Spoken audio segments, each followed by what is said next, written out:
City న్యూస్కు స్వాగతం. పెడన, మచిలీపట్నం, అవనిగడ్డ నియోజకవర్గాలలో నిర్వహించిన 3 ర్యాలీలతో ఫ్యాన్ 3 రెక్కలు విరిగిపోయాయని ఎంపీ వల్లభనేని బాలశౌరి అన్నారు. పెడన, మచిలీపట్నం, అవనిగడ్డ నియోజకవర్గాల్లో నిర్వహించిన 3 ర్యాలీలతో ఫ్యాన్ 3 రెక్కలు విరిగిపోయాయని మచిలీపట్నం ఎంపీ వల్లభనేని బాలశౌరి అన్నారు. కృష్ణా జిల్లా అవనిగడ్డ సంకల్ప యాత్ర సభలో వైసీపీకి భారీ షాక్ ఇస్తూ వైసీపీ నాయకుడు సింహాద్రి పవన్ ఆధ్వర్యంలో 100 కుటుంబాల వారు ఎంపీ బాలశౌరి, ఎమ్మెల్యే అభ్యర్థి మండలి బుద్ధప్రసాద్ సమక్షంలో జనసేనలో చేరారు. బాలశౌరి మాట్లాడుతూ సంకల్ప యాత్ర విజయవంతంతో అవనిగడ్డలో జనసేన విజయం ఖాయమైందన్నారు. అవనిగడ్డ ఎమ్మెల్యేగా మండలి బుద్ధప్రసాద్, ఎంపీగా తాను గెలిస్తే నియోజకవర్గ అభివృద్ధి సుసాధ్యమన్నారు. గతంలో తమ ఇద్దరి ఆధ్వర్యంలో దివిసీమలో 19,000 ఎకరాల రొయ్యల చెరువులు పూడ్పించి వరి సాగు భూములుగా మార్చిన విషయం గుర్తు చేసుకున్నారు. అవనిగడ్డ ప్రస్తుత ఎమ్మెల్యేపై బాలశౌరి భగ్గుమన్నారు. ఎదురుమొండి బ్రిడ్జి నిర్మాణం, మత్స్యకారులకు రుణాల మంజూరు కోసం ఆనాడు తాను నాబార్డు చైర్మన్ను దివిసీమకు పిలుచుకుని వస్తే ఎమ్మెల్యే సింహాద్రి రమేష్ ప్రవర్తించిన తీరుతో తనను తీవ్రంగా అవమానపరిచారని, ఎమ్మెల్యే తీరును నాబార్డు చైర్మన్ గమనించడంతో అభివృద్ధికి విఘాతం కలిగిందన్నారు. 100 కోట్లతో బ్రిడ్జి కట్టేస్తా అంటున్న ఎమ్మెల్యే మరి అప్రోచ్ ఎప్పుడు కడతారని ప్రశ్నించారు. ఎదురుమొండి బ్రిడ్జి నిర్మించే బాధ్యత తనదే అని బాలశౌరి స్పష్టం చేశారు. బందరు పార్లమెంటు నియోజకవర్గంలో కోట్లాది రూపాయల CSR నిధులు తెచ్చి అభివృద్ధి చేస్తుంటే సహించలేక విమర్శలు చేస్తున్న వారు మిగిలిన ఎంపీలు CSR నిధులు ఎందుకు తేవట్లేదనే ప్రశ్నకు సమాధానం చెప్పాలన్నారు. తన ప్రత్యేక శ్రద్ధతోనే మచిలీపట్నం పోర్టు నిర్మాణం సాధ్యమైందని బాలశౌరి తెలిపారు.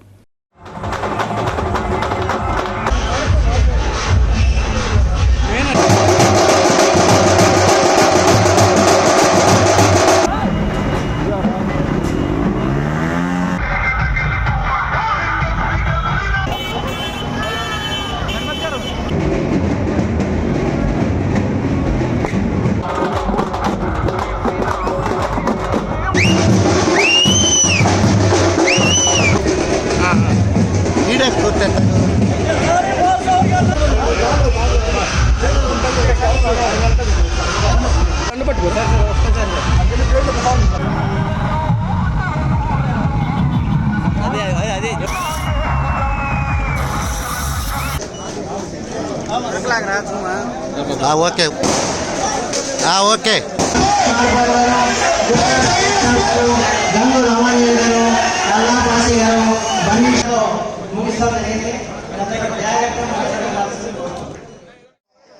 మచిలీపట్నం పోర్టుకి 2 సార్లు ఫైనాన్షియల్ క్లోజర్ రిజల్ట్ అయితే పవర్ ఫైనాన్స్ కార్పొరేషన్ ద్వారా 4,000 కోట్ల రూపాయల రుణాలు తీసుకొచ్చి మీరు గెలిపించినందుకు మీలో పోర్టులో కూడా నేను భాగస్వామ్యం అయ్యాను అని చెప్పేసి కూడా సందర్భంగా మనం చేస్తాను.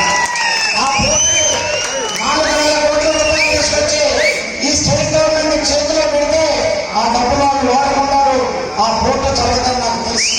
అందుకే ఒక పద్ధతి ప్రకారంగా ఆ డబ్బులు ఎవరు కూడా తాకకుండా ఒక ఎస్క్రో అకౌంట్ లో పెట్టించి పోర్టుని ఈ రోజు అంత సర్వేగంగా నడుస్తా ఉందంటే మనందరి యొక్క భాగస్వామ్యం చేస్తా ఉన్నాం. మరి మెడికల్ కళాశాల గురించి మీ అందరికీ తెలుసు. మరి ఈ ఆంధ్రలో ఫస్ట్ 3 మెడికల్ కళాశాలలు ఇస్తే ఒకటి తీసుకురావడంలో మీ పార్లమెంటు సభ్యుడిగా నేను కూడా ఒక ప్రముఖ పాత్ర వహించాననేటువంటి విషయాన్ని సందర్భంగా చేస్తా ఉన్నాను. మరి మీ అందరికీ తెలుసు, ఎదురుమండి బ్రిడ్జి ఎన్నో సంవత్సరాల నుంచి మనకి స్వతంత్రం వచ్చి 75 సంవత్సరాలైనా ఇప్పటికి కూడా దివిసీమ వాసులు అంటే ఎదురుమండి వాసులు మరి పండుగ అక్కడికి వెళ్ళాల్సినటువంటి పరిస్థితి. మరి దాన్ని గ్రహించి స్టేట్ గవర్నమెంట్ తోటి పనులు కావు అని చెప్పేసి నాబార్డు నుంచి 100 కోట్ల రూపాయల రుణాన్ని తీసుకుంటే మీ శాసనసభ్యుడు ఏ రకమైనటువంటి ప్రవర్తన చేశాడో బాలశౌరి గారు నాకు చాలా కాలంగా మిత్రులే. 2004లో కూడా నాకు ఆయన బాగా తెలుసు. కొత్త ప్రసాద్ గారు ఆయన పోటీ చేసి మాకు సహకారం కోసం ఆయన వచ్చారు. మరి బాలశౌరి గారు పార్లమెంట్ సభ్యుడిగా ఈ ప్రాంత వాసుల చిరకాల కోరిక పోర్టు నిర్మాణం. ఎదుగు పొద్దులని ఈ తీర ప్రాంతాలకి అభివృద్ధి కావాలంటే మచిలీపట్నంలో పోర్టు నిర్మాణం చేయాలని చెప్పి మేము అనేక సంవత్సరాలు ఉద్యమం చేశాము. ఆ పోర్టు చాలా ప్రభుత్వాలు అధికారంలోకి వచ్చినా కూడా పోర్టు నిర్మాణానికి నిధులు కేటాయించలేకపోయింది. ఇవాళ సెంట్రల్ గవర్నమెంట్ నుంచి పవర్ ఫైనాన్స్ కార్పొరేషన్ నుంచి 4,000 కోట్ల రూపాయలు నిధులు పట్టుకొచ్చి ఆ నిధులు ప్రభుత్వం వాడుకోకుండా ఎస్క్రో అకౌంట్ పెట్టి ఆ అకౌంట్లో డబ్బులు ఎవరు డిస్టర్బ్ చేయడానికి కేవలం పోర్టుకి ఉపయోగపడేలాగా నిధులు తీసుకొచ్చినందుకు ఆయన్ని అప్పుడే అంతకుముందే హృదయపూర్వకంగా అభినందించారు. మా ప్రాంతానికి పోర్టుని కార్యక్రమం చేసినటువంటి సమర్థుడు పాలస్వామి గారు. ఈ కొత్త సంవత్సరంలో మీ అందరికీ స్వేచ్ఛ వచ్చింది. గత 5 సంవత్సరాలుగా రోడ్డెక్కే పరిస్థితి లేని పరిస్థితి, స్వేచ్ఛగా బతికే పరిస్థితి లేని స్థితి, ఆ స్థితి నుంచి ఈ రోజు ఉప్పొంగి ప్రజానీకం వాళ్ళు తరలించారంటే జరిగింది. మన నూతన సంవత్సరంలో 2 సంవత్సరాల స్వేచ్ఛ వాయువు పీల్చుకుంటూ ఈ రోజు తరలించిన మీ అందరూ కూడా హృదయపూర్వక నమస్కారాలు తెలియజేసుకుంటున్నాను. 5 సంవత్సరాల్లో వ్యక్తిగత స్వేచ్ఛను మనం కోల్పోయాం. ప్రజల పోరాడటానికి మన తలపెడితే ఎన్ని ఇబ్బందులు పడ్డామో మనందరికీ తెలుసు. అలాంటి పరిస్థితుల్లో ఎవరు కూడా వీధుల్లోకి వచ్చి మన అభిప్రాయాలు తెలిపే పరిస్థితులను సమావేశం పెట్టిన పరిస్థితి. ఆ పరిస్థితి నుంచి బయటపడాలి కొత్త సంవత్సరంలో అని చెప్పి మనం పొంగి ఉప్పెన కంటే మిన్నగా వచ్చారు ఈ ప్రయాణిక అంతా కూడా. కోడూరు గ్రామంలోని శ్రీ గంగానమ్మ తల్లి జాతర మహోత్సవం వైభవంగా ప్రారంభమైంది. కోరుకున్న వారి కొంగు బంగారమై విరాజిల్లుతున్న కోడూరు గ్రామంలోని శ్రీ గంగానమ్మ అమ్మవారి జాతర వైభవంగా మొదలైంది. ఈ సందర్భంగా రైతులు తమ యొక్క పశువులను, వాహనాలను ఆలయం చుట్టూ తిప్పుతూ తమ యొక్క మొక్కుబడులను చెల్లించుకుంటున్నారు. జాతర మహోత్సవాన్ని పురస్కరించుకుని అమ్మవారు ప్రత్యేక అలంకరణలో భక్తులకు దర్శనమిచ్చారు. అవనిగడ్డ డీఎస్పీ మురళీధర్ పర్యవేక్షణలో కోడూరు ఎస్ఐ పి శిరీష ఆధ్వర్యంలో 80 మంది పోలీసు సిబ్బందితో కట్టుదిట్టమైన బందోబస్తు ఏర్పాటు చేశారు. ఆలయం వద్ద అమ్మవారిని దర్శించుకునేందుకు ప్రత్యేక క్యూలైన్లు ఏర్పాటు చేశారు.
రాజకీయాలకు అతీతంగా అందరికీ సంక్షేమ పథకాలు అమలు చేస్తున్న ముఖ్యమంత్రి జగన్మోహన్ రెడ్డిని మరొకసారి గెలిపించుకోవాల్సిన అవసరం ఉందని వైసీపీ ఎమ్మెల్యే అభ్యర్థి పేర్నికిట్టు అన్నారు. రాజకీయాలకు అతీతంగా అందరికీ సంక్షేమ పథకాలు అమలు చేస్తున్న ముఖ్యమంత్రి జగన్మోహన్ రెడ్డిని మరొకసారి గెలిపించుకోవాల్సిన అవసరం ఉందని వైసీపీ అభ్యర్థి పేర్నికిట్టు అన్నారు. ఎనుగుదురుపేట జామియా మసీదులో రంజాన్ సందర్భంగా నిర్వహించిన ప్రత్యేక ప్రార్థనలో అనంతరం జరిగిన ఇఫ్తార్ విందులో ముస్లిం పెద్దలతో కలిసి పేర్నికిట్టు పాల్గొన్నారు. మున్సిపల్ మాజీ చైర్మన్ సిలార్దాదా, మార్కెట్ యార్డ్ మాజీ చైర్మన్ అచ్చాబా తదితరులు షేక్ మహమ్మద్ సాహెబ్, బాషు, మొహిసిన్, అన్వర్, హుస్సేన్, మీర్ నజాఫ్ అలీ, ముక్బుల్, రబ్బానీ కమిటీ సభ్యులు పాల్గొన్నారు. తాళ్లపాలెం పంచాయతీలోని బోట్లవానిపాలెంలోని బోట్ల నాగబాబు జనసేన నాయకుడు బండి రామకృష్ణ, ఎంపీ వల్లభనేని బాలశౌరి ఆధ్వర్యంలో జనసేన పార్టీలో చేరారు. తాళ్లపాలెం పంచాయతీలో బొట్లవానిపాలెం గ్రామంలో బోట్ల నాగబాబు జనసేన నాయకుడు బండి రామకృష్ణ ఆధ్వర్యంలో మచిలీపట్నం పార్లమెంట్ అభ్యర్థి బాలశౌరి సమక్షంలో జనసేన పార్టీలో చేరారు. ఉగాదిని పురస్కరించుకుని ఉయ్యూరు వీరమ్మ తల్లి అమ్మవారిని దర్శించుకుని గ్రామంలో జనసేన పార్టీ పార్లమెంట్ అభ్యర్థి వల్లభనేని బాలశౌరి, అసెంబ్లీ అభ్యర్థి కొల్లు రవీంద్ర విజయం కొరకు ప్రచారం నిర్వహించారు. పెద్ద ఎత్తున జనసేన పార్టీలో చేరిన బీసీ కుటుంబాలకు ఎల్లప్పుడూ అండగా ఉంటామని బండి రామకృష్ణ వారికి భరోసానిచ్చి తాళ్లపాలెం గ్రామంలో సమస్యలు ఉమ్మడి ప్రభుత్వం రాగానే పరిష్కరిస్తామని గ్రామ ప్రజలకు హామీ ఇచ్చారు. ఈ కార్యక్రమంలో తాళ్లపాలెం పంచాయతీ జనసేన మండల పార్టీ నాయకులు శ్రీపతి వాకలరావు, పీతల నాగేశ్వరరావు, పెద్దిరాజులు, గడ్డంరాజు, మహమ్మద్ సమీర్, కర్రి మహేష్ తదితరులు పాల్గొన్నారు. దారుణం కానీ ఈ 5 సంవత్సరాల్లో ప్రజలు పడుతున్న ఇబ్బందులు కానీ ఇంత అంత అని చెప్పడానికి లేదు. ఇసుక ఒక ట్రాక్టర్ ఇసుక కొనుక్కోవాలంటే ఇక్కడ 1500 రూపాయలు, 3000 వాళ్ళ జేసీపీల మీద వాళ్ళ ట్రాక్టర్ల మీదే తోలుకోవాలి. ఒక పెన్షన్ రావాలంటే వాళ్ళ కన్సర్న్లో వాళ్ళ పార్టీకి సంబంధించిన వ్యక్తుల ద్వారా కానీ రావాలి. ఏది కావాలన్నా వాళ్ళకి తగ్గి ఉండాలి, వాళ్ళకి లొంగి ఉండాలి. ఒకవేళ ఎవరైనా ఎదురు తిరిగారనుకోండి వాళ్ళ మీద కేసులు పెడతారు. కేసులు పెట్టడం కుదరకపోతే పథకాలు కట్ చేస్తారు. ఇలా పరిపాలన జరుగుతుంది. ఇప్పుడు పోర్టు కడుతున్నారు అంటున్నారు, పోర్టు కడుతున్నారు బాగానే ఉంది. రోజు అటునుంచి రాళ్ళు తీసుకొచ్చి ఇటునుంచి ఇసుక తరలించుకుపోతున్నారు. ఇప్పుడు ఒకప్పుడు 2006లో సునామీ వచ్చింది. అతి చిన్న సునామీ వస్తేనే గ్రామాల మీద పడిపోయింది. మరి అంతంత మట్టి టెంటైల్ బండిలో దరిదాపు ఒక 50 టన్నులు ప్రతి లారీలోను రాళ్ళు తీసుకొచ్చి తాళ్లపాలెం పంచాయతీలో బోట్ల నాగబాబు గారి నాయకత్వంలో మరి గ్రామంలో మొత్తం యువకుల దగ్గర నుంచి పెద్దలంతా కూడా మరి బండి రామకృష్ణ గారి ఆధ్వర్యంలో శుక్రవారం రోజు మచిలీపట్నం జనసేన పార్టీ పార్లమెంట్ అభ్యర్థి అయినటువంటి శ్రీ వల్లభనేని బాలశౌరి గారి చేతుల మీదుగా జనసేన పార్టీ తీర్థాన్ని పుచ్చుకున్నారు. మరి ఈరోజు చాలా మంచి రోజు. ఉగాది పురస్కరించుకొని మరి తాళ్లపాలెం పంచాయతీ మొత్తం కూడా అటు కొల్లు రవీంద్ర గారిని ఇటు బాలశౌరి గారిని గెలిపించుకోవాలని చెప్పి బోట్ల నాగబాబు గారి ఆధ్వర్యంలో ఇక్కడ ప్రచారాని కోసం తొలిగా ఇవాళ దేవాలయంలో పూజలు చేసి ప్రచారానికి బయలుదేరుతున్నారు. ఇది చాలా శుభపరిణామం. ఎందుకంటే వల్లభనేని బాలశౌరి గారు కానీ కొల్లు రవీంద్ర గారు కానీ ఖచ్చితంగా బందరు అభివృద్ధికి వారు పునాదులు వేస్తారు. మరి తాళ్లపాలెం పంచాయతీలో అనేకమైనటువంటి సమస్యలు ఉన్నాయి. కేవలం నాగబాబు గారిని ఆయన ఎదుగుతున్నాడు అనేటటువంటి తరుణంలోనే ఆయన మీద బురద చల్లేటటువంటి కార్యక్రమాలు ఇక్కడ ఉన్నటువంటి వైసీపీ నాయకులు చేశారు. ఇది ఖచ్చితంగా వాస్తవం. ఎందుకంటే బగబగమండే సూర్యుని మనం అరచేయి పెట్టి ఆపలేం. నాగబాబు గారి ఎదుగుదలని ఇక్కడ ఎవరూ కూడా అడ్డుకోలేరు. రానున్న రోజుల్లో జనసేన పార్టీ నుంచి నాగబాబు గారికి ఇక్కడ ఉన్నటువంటి నమస్కారం. మన తాళ్లపాలెం పంచాయతీలో మనకి ఇక్కడ ఏం జరిగేది అనేది మనందరికి తెలుసు. మన తాళ్లపాలెం పంచాయతీని ఒక ఇద్దరు మాత్రమే వెళ్తున్నారు. రెండో వాళ్ళకి ఎటువంటి అవకాశాలు లేవు. మన సొంత పొలంలో ఒక పార మట్టి తీసుకోవాలంటే వాళ్ళ పర్మిషన్ కావాలి. మన చరిత్ర నాకు ఇప్పుడు 75 సంవత్సరాలు మన ఇసుకను మనం కొనుక్కోవడం అనేది మన చరిత్రలో జరగల. అట్లాంటి పరిస్థితుల్లో ఇవాళ పరిపాలన చేస్తున్నారు. కాబట్టి మనందరం ఒక ఏకతాటిగా ఉండి జనసేన పవన్ కళ్యాణ్ గారు ఎంత ఓన్గా సొంత డబ్బు ఒక రాజకీయంలోకి వచ్చిన ఏ వ్యక్తి కూడా వాళ్ళు ఏ పార్టీలో ఉండేవాళ్ళు కూడా సొంత డబ్బు ఖర్చు పెట్టిన వ్యక్తి లేడు. కొన్ని కోట్ల రూపాయలు ఖర్చు పెట్టి ఆయన పార్టీ స్థాపించి పరిపాలన చేయాలన్న ఆలోచనతో చేసేవారికి జగన్మోహన్ రెడ్డి గారు చేసే కుతంత్రాలను తట్టుకోవాలంటే ఇంకొక మనిషి మనకు సపోర్ట్ ఉండాలి. దానికి తోడుగా చంద్రబాబు నాయుడు అయితేనే మనకు సరిపోతాడు, సమర్థుడు. కాబట్టి ఆయనతో మనం కలిసి ఏకీభవించి మన ఈ రాష్ట్రాన్ని ఈ దుర్మార్గుడి చేతిలోంచి మనం డివైడ్ చేసుకుని మన పరిపాలన చేయాలి, మన ప్రజలందరికీ మేలు చేయాలనే ఉద్దేశంతో జనసేన పవన్ కళ్యాణ్ గారు కానీ, ఆర్కే గారు కానీ, బీజేపీ నరేంద్ర మోడీ కానీ, ఎన్డీఏ ప్రభుత్వం కానీ అందరూ కూటమిగా తయారయ్యి పరిపాలన మనం ఎట్టి పరిస్థితుల్లో. ఉగాది సందర్భంగా నగరంలోని వివిధ ఆలయాలలో గ్రామదేవతల సంబరాలు వైభవంగా జరిగాయి. ఉగాది సందర్భంగా నగరంలోని వివిధ ఆలయాలలో గ్రామదేవతల సంబరాలు వైభవంగా జరిగాయి. ఇంగ్లీష్ పాలెంలోని ముత్యాలమ్మ తల్లి ఆలయంలో అమ్మవారికి ప్రత్యేక పూజలు జరిపారు. ఈ సందర్భంగా భక్తులు అమ్మవారికి పసుపు కుంకుమలు సమర్పించి మొక్కుబడులు తీర్చుకున్నారు. పెద్ద సంఖ్యలో భక్తులు ఈ కార్యక్రమంలో పాల్గొన్నారు. రేవతి సెంటర్లోని శ్రీ గంగానమ్మ తల్లి ఆలయంలో అమ్మవారిని ప్రత్యేకంగా అలంకరించి విశేష పూజలు జరిపారు. ఈ సందర్భంగా అమ్మవారికి భక్తులు పసుపు కుంకుమలు సమర్పించి మొక్కుబడులు తీర్చుకున్నారు. పెద్ద సంఖ్యలో భక్తులు ఈ కార్యక్రమంలో పాల్గొన్నారు.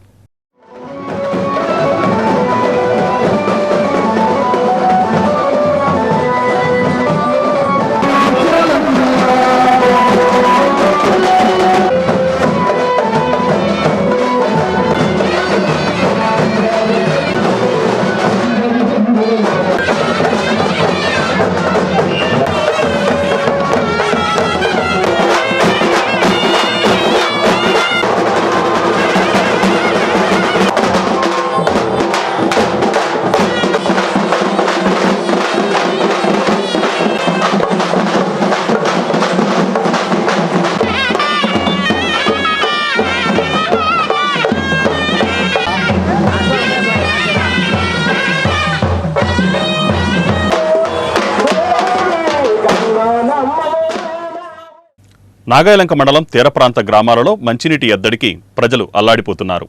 ట్యాంకర్ల ద్వారానైనా మంచినీటిని సరఫరా చేయాలని వారు కోరుతున్నారు. నాగైలంక మండలంలోని పలు తీర గ్రామాల్లో నీటి ఎద్దడితో ఆయా గ్రామాల ప్రజలు ఇబ్బందులు పడుతున్నారు. నాగైలంక మండలం కమ్మనమూల గ్రామంలో మంచినీటి పథకం ద్వారా మండలంలోని సుమారు 17 గ్రామాల సామూహిక రక్షిత నీరు అందించే పథకం కమ్మనమూలు గ్రామం కేంద్రంగా పనిచేస్తోంది.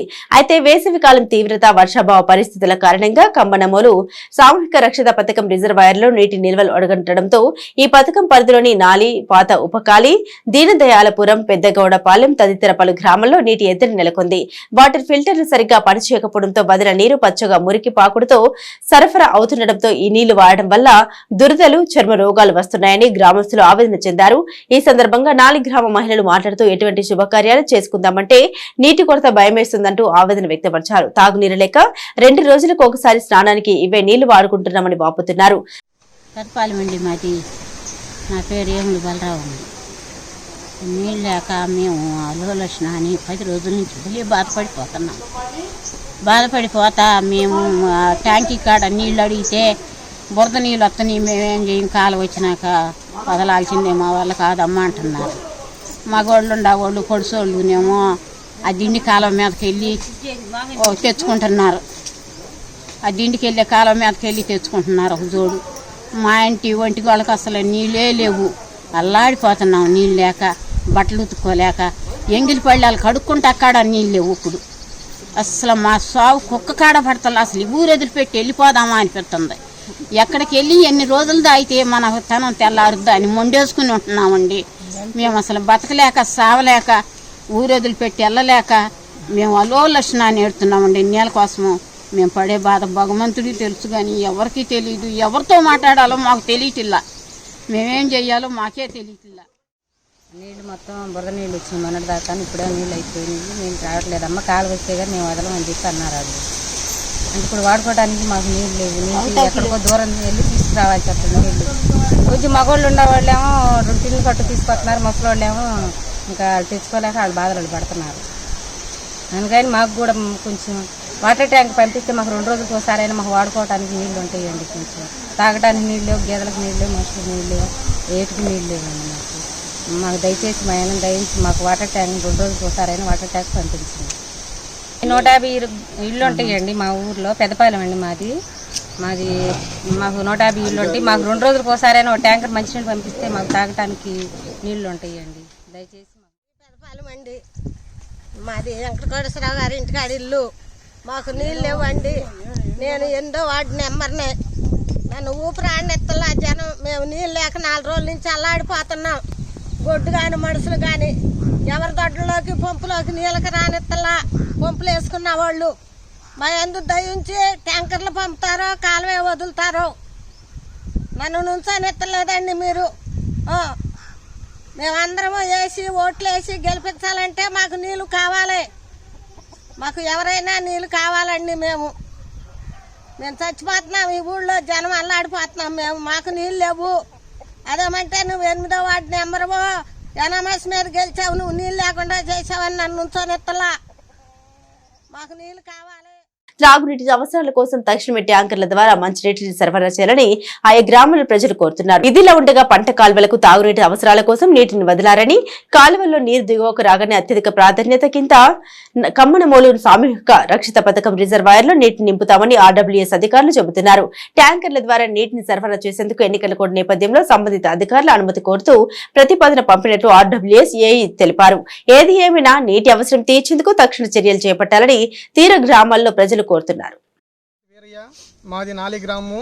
మాకు మంచినీళ్ళు వాటరు కమ్మనమూల గ్రామం నుంచి రావాలి. గత 2 నెలలు బట్టి వాటరు సరిగ్గా అందించలేకపోతున్నారు. వచ్చిన వాటర్ అయినా సరే బాగా పచ్చ రంగులో ఉండి మురుగు డ్రైనేజీ వాటర్ ఉన్నట్టు ఉంటుంది. మాకు తాగడానికి కానీ వాడుకుంటానికి కానీ అన్నీ ఇదే వాటర్ మాకు ఉపయోగించుకుంటాము. కానీ గత 2-3 నెలలు బట్టి కూడా ఎలాంటి పరిశుద్ధమైన వాటర్ ఇవ్వడం లేదు. ఫిల్టర్ చేయకుండా వాటర్ వదులుతున్నారు.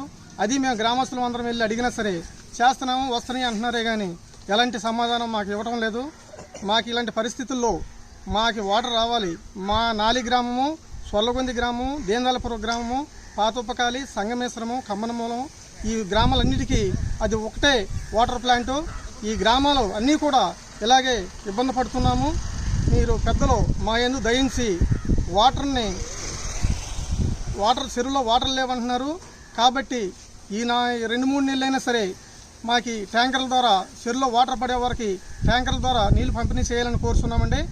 దయచేసి అందరూ కూడా మా విజ్ఞప్తి గమనించి అందరూ పెద్దలందరూ కూడా ఆలోచించి మాకు వాటర్ ట్యాంకులు పంపించవలసిందిగా కోరుతున్నాము. ఏప్రిల్ నెల కాబట్టి మే జూన్ వరకు వేసవికాలం బాగా ఎండలు ముదిరిపోతాయి. ఈ వాటరు సరిపోకపోవడం వల్ల మేము మంచినీళ్ళు తాగడానికి బరింకుల గ్రామం అని 6 కిలోమీటర్లు వెళ్ళి మామూలు బళ్ళ ద్వారాను సైకిళ్ళ ద్వారాను మంచినీళ్ళు తెచ్చుకుంటామండి. తాగటానికైతే అవి ఉపయోగించుకుంటున్నాము. ప్రస్తుతానికి స్నానాలు చేయడానికి కానీ బట్టలు గుంజుకుంటా కానీ ఎలాంటి పరిస్థితుల్లోనూ మాకు వాటర్ సరిపోవటం లేదు. వేసవికాలం ఎండలు ముదురుతున్నాయి కాబట్టి ఖచ్చితంగా మీరు ట్యాంకర్లు పంపించవలసిందిగా కోరుతున్నామండి. బాగా పసర్లకు వస్తున్నాయి. అవి వచ్చిన వాటర్ కూడా డ్రైనేజ్ వాటర్ లాగా వస్తున్నాయి. మాది నా కొమ్మల మూల నుండి రావాలి మాకు వాటరు. మాది 4 గ్రామం. మాకు వాటర్ సప్లై చేయగలరని కోరుచున్నాము. ఇది ఏప్రిల్ నెల వచ్చే 1-2 బిందులు అట్లాగే వాడుకుంటున్నాం. కానీ వచ్చే గోల్ది ఇక మే నెల ఆ 2 నెలలు మాకు వాటర్ బాగా ఇబ్బంది అయిపోద్ది.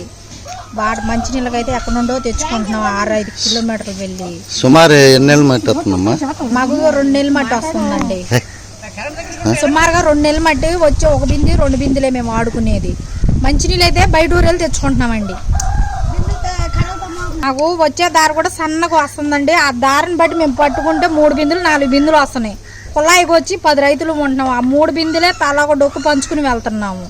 మేమేమన్నా శుభకార్యాలకు వెళ్ళాలన్నా మా ఇంటికి చుట్టాలు రావాలన్నా ఎవరూ రావడం లేదు. మేము వాడుకుంటాకే బొట్టు నీళ్ళు ఉంటున్నాం. మళ్ళీ బయట వాళ్ళు కూడా మేము వచ్చి ఏం వాడుకోమని అడుగుతున్నారు. మాకేమన్నా ట్యాంకర్ల ద్వారా కానీ ఎట్టన్నా కానీ మంచినీళ్ళు సప్లై చేయగలరని కోరుచున్నాం. పక్కల అక్కడికి వెళ్ళి తెచ్చుకుంటున్నాం. అక్కడ వాళ్ళు సీఎన్ భయాన్ని వాళ్ళు నీళ్ళు ఎత్తలా. ఎన్ని రోజులు మేము బాధపడము, చచ్చిపోతున్నాం. ఈ మగవాళ్ళేం పట్టించుకోవట్లా. మరి నేను వచ్చిన ఇబ్బంది పడి మేము ఎంతకాలం ఈ కులాలు వేసుకుని మేము ఈ బాధపడాలి. తీసేసేయండి. ఆటో కొన్ని చోట్లేమో వేసారు, కొన్ని చోట్లేమో వేయలా. ఇంటింటి కులాయి ఆట వేసినప్పుడు మాకు ఎందుకు వేయలా? మాకు లేదా అరగండి. మరి అట్లా చేసినప్పుడు మరి ఎట్టా సగం కట్టేసి సగం కట్టేసి మేము ఏమైపోవాలి? అమ్మకోటి వెళ్ళిపోతున్నాం నీళ్ళు లేక. చాలా బాధపడుతున్నాం. చెప్పుకునే గతి లేదు, పట్టించుకునేవాళ్ళు లేరు, అసలు మాట్లాడేవాళ్ళు లేరు. మాకు లేండి కమ్మమూల నుంచి మాకు నీళ్ళు వచ్చేది. మరి ఒక ట్యాప్ కింద 10 మంది ఓ బకెట్ నీళ్ళు కూడా రావట్లా. వేరే చోటుకి వెళ్ళి అడుగుతుంటేనేమో నీళ్ళు మేమే మీకు వచ్చినట్టు మాకు వస్తుంది మేము ఎక్కడ ఇస్తాం అంటున్నారు. మరి ఆ నీళ్ళు కూడా పసర్లు ఓ బీసింగ్ ఏతలా పోడేతలా. ఆ నీళ్ళు అసలు కాళ్ళు కట్టుకుంటా కూడా పనిచేతలా. మరి అసలు నీళ్ళు మరి మాకు వదిలి మేమేం చేయలేము. మాకు నీరు సహకారం లేదు. మేము నాన్న బాధపడుతున్నాం. నేను నాగలంక మండలం పెదపల్లి గ్రామ సర్పంచ్. నేను దున్నా రాజేష్ని. ఈ వేసవికాలం వచ్చేటప్పటికి మా తీర ప్రాంతాల్లో నీటి కొరత బాగా ఎక్కువగా ఉంది. ట్యాంకులు నీళ్లు ఎక్కియడానికి కూడా చెరువుల్లో నీళ్లు అయిపోయి 2 రోజులు అవుతుంది. ఇంతవరకు కాలువలు కూడా రాలేదు. గత ప్రభుత్వంలో అరకాలం ఎప్పుడు వస్తూ ఉండేది. మేము ఇంజనాలు పెట్టి ట్యాంకులు నింపుకుంటూ ఉండేవాళ్ళం. ఎప్పుడు కూడా నీటి కొరత అనేది ఉండేది కాదు. కానీ ఇప్పుడు పరిస్థితి చూస్తే కాలువ లేని పరిస్థితి, వదలడానికి వాటర్ కూడా లేవు. అలా అని చెప్పేసి మాకు గ్రౌండ్ లెవెల్లో వాటర్ కూడా మాకు కూడా ఉప్పు నీళ్ళు ప్రాంతం మాది. అయితే ఇప్పుడు ఉన్న పరిస్థితుల్లో ప్రజలు పడుతున్న ఇబ్బంది ఎలక్షన్ కూడా ఉంది కాబట్టి అధికారులు దాన్ని దృష్టిలో తీసుకుని ఎలక్షన్ కమిషనర్ ఈ తీర ప్రాంతంలో ఈ నాగలంక మండలం మొత్తం తీర ప్రాంతం ఎక్కడ కూడా గ్రౌండ్ లెవెల్లో నీళ్లు ఉండవు కనుక మీరు చొరవ చేసుకుని ప్రతి గ్రామానికి ట్యాంకర్లతో నీళ్లు అందించాలా. అదేవిధంగా రానున్న రోజుల్లో కూడా కాలువ అనేది వచ్చి చెరువులు నింపుకోవడానికి ఫుల్గా ఇవ్వాలి. ఇంతవరకు కాలువ లేదు, వస్తుందని అన్నారు. 10వ తారీఖు లోపల వస్తుంది అన్నారు. ఇంతవరకు కాలువ రాలేదు. అలా అని చెప్పేసి ఆర్డబ్ల్యూఎస్ డిపార్ట్మెంట్ కూడా ఎవరు కూడా దాని మీద ఎటువంటి మాకు ఇంటిమేషన్ లేదు. కనుక దయించి గ్రామాలందరూ దృష్టిలో పెట్టుకుని ట్యాంకర్లతో నీళ్లు ఇవ్వాలి. మేము ఏదైనా ఇవ్వడానికేమో గత ప్రభుత్వంలో నిధులు మా పంచాయతీ నిధులు మేము వాడుకోవడానికి అవకాశం ఉండేది. అలాంటిది ఇప్పుడు కరెంటు బిల్లులు కరెంట్ ఛార్జీలు అని చెప్పేసి మా నిధులన్నీ ప్రస్తుతం ఉన్న ప్రభుత్వం తీసేసుకోవడం కట్ చేసేసుకోవడం జరుగుతుంది మా తెలియకోకుండానే. మేమేం చేయలేని పరిస్థితి. అలానే ప్రజల బాధ చూడలేక నానా బాధలు పడుతున్నాం. మేమేం చేయాలన్నా సరే మా దగ్గర నిధులు లేవు, వాళ్ళకి న్యాయం చేయలేకపోతున్నాం. ఇప్పుడైనా సరే చొరవ తీసుకుని అధికారులు ఆ ఎలక్షన్ కమిషన్ గారి దృష్టి తీసుకెళ్లి ఈ తీర ప్రాంతాలకి మంచినీటి సదుపాయం కల్పించాలని చెప్పేసి ట్యాంకర్. ఈ వార్తలు ఇంతటితో సమాప్తం. నమస్కారం.